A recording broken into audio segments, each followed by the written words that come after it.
ruang untuk kita menjemput harapan. Proses pendaftaran bakal calon gubernur dan wakil gubernur di P3 telah ditutup. Ada sejumlah nama yang mendaftar di partai berlambang Ka'bah ini, diantaranya ialah Holda yang mendaftar sebagai bakal calon gubernur Sumatera Selatan. Sampai saat ini menurut Holda dirinya sudah mendapatkan rekomendasi dari Partai Hanura untuk menjalin komunikasi dan meningkatkan popularitasnya di pilkada mendatang. Selain itu, disampaikan oleh Holda, dirinya terus menjalin komunikasi politik dengan beberapa partai politik agar bisa maju dan dapatkan dukungan.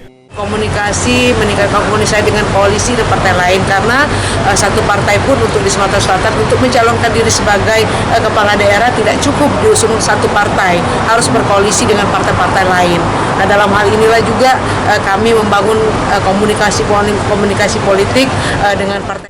P3 Sumsel sendiri dalam memutuskan calon mana yang akan didukung di pilkada mendatang akan melihat elektabilitas serta kedekatan dari bakal calon dengan P3.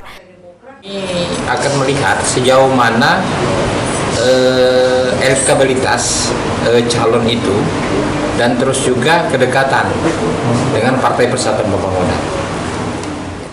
Dalam pemutusan siapa yang akan didukung di pilkada nantinya, DPP P3 yang akan memutuskan dan putusan tersebut akan ditaati oleh daerah. Firman Hidayat, PAL TV.